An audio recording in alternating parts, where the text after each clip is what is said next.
first place. But I don't know. I'm getting a bit disappointed that people are saying we're not creating chances under Conte, because we were absolutely all over them, in my opinion. This is what winds me up, Jack. Again, another thing I said weeks ago when Richarlison was coming in for Kulu and people were calling for it. And I'm like, no, the problem is not the formation. It's not the tactics. The problem is we're not creating anything going forward. That was the biggest problem. I highlighted it. I said, and if you want to change that, you take out Richarlison, bring back in Kulu.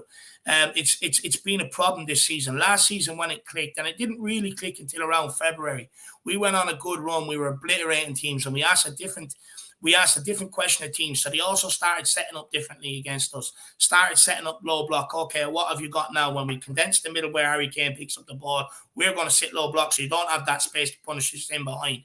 What are you going to do now? This season, we're not using that space. We're not getting the right passes in behind.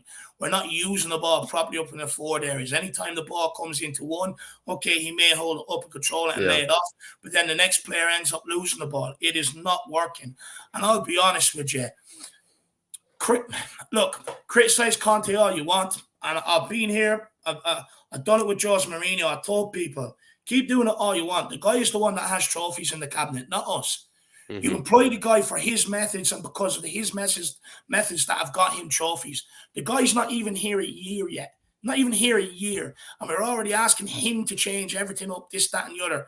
When he's the one that has trophies in the cabinet. He's the one that has trophies playing his system, playing his way at all these other clubs. Guess what? Tottenham is still the only club Jose Mourinho has not won a trophy at since he left. Everyone said he was finished over the hill, doesn't know how to win trophies. Went on and won a Europa Conference League. Us as fans have to learn to be patient. You want what Liverpool have? You want what City have? You have to give it more than a year or 2 years. You can't keep sacking managers. I said this, Jack. I said this yesterday. You want to keep going down this route of putting pressure on managers, calling them out, making them unhappy, and calling for them maybe to be sacked and stuff like that. But then don't be surprised when you end up with someone like Nuno after Conte. Don't be surprised when you end up like Man United or Arsenal, where they've got two young managers who are really probably not good enough to be there, and where they have no option but to sit there on them guys, back them, give them their money and build a project. And hopefully it comes good. Hopefully you can get back to top four, which is nowhere near where they were beforehand. So if we want to go down that route, keep going this way. If you don't want to go down that route, just have a bit of patience. Relax a little bit. We're third in the league, 4 points off top. We can still get out of the Champions League group. It is not all doom and gloom, and it's not as bad as people are making it out to be. I think there's a lot of overreaction. We've got 6 new signings here in the summer, which all the fans called for.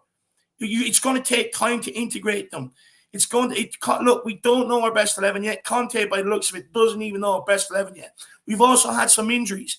Just relax. It's going to take time. It's going to come good. Look what Conte done with a bare 11 and a worse squad last season. Do you think all them great games were fantastic? No, they weren't. But this season, because it's not going our way, we're throwing our toys out the pram. You want trophies? Give this guy a chance. Do you want to give this guy a chance, or do you want to give fucking Sean Dyche a chance when he ends up coming in here next? Take your poison. Pick your poison. Well said, the Dave. same people that cried and wanted Jose Mourinho out and slated him for everything he'd done, slated him in his press conference, the way he spoke to these players, his tactics and everything else, even though when he's gone, everything he'd done and said was absolutely spot on and to the T. Yep. And they all cried like girls or like when Nuno came in here. And then it's like, okay, but what did you expect? You all wanted to go around throwing out Josie out. Well and good. But you didn't put any good names forward, and I told you this was going to happen, and now you're crying he's here. You don't do the same with Antonio Conte. Learn your lessons. We didn't learn our lessons from building the stadium and being able to move into it without having any financial problems. What Arsenal done down the road is what we should have not done. We should have learned from their example. We didn't do that. We went windows without signing players. But now we're not even going to learn from their example of what they've done with Wenger, with someone like Emery, who, by the way, left to go on and win a Europa League and stuff like that. And then all of a sudden they're stuck with Mikel Arteta. Their fan base is up in arms. Half of them don't want them. Half of them do want them, this, that, and the other. And it's kind of like, learn your lessons from what's going on down the road. Simple. Yeah. Yeah, simply just look at the other Sorry, I side. know I went on a bit of Absolutely. a rant, but I'm passionate No, I about it. mean, Dave, I think everybody's Absolutely absolutely bollocks. loving it, Dave. I mean, Adrian Chia, thank you very much, Adrian, for the support and bringing out the best out of Dave there, Adrian. Absolute legend he is.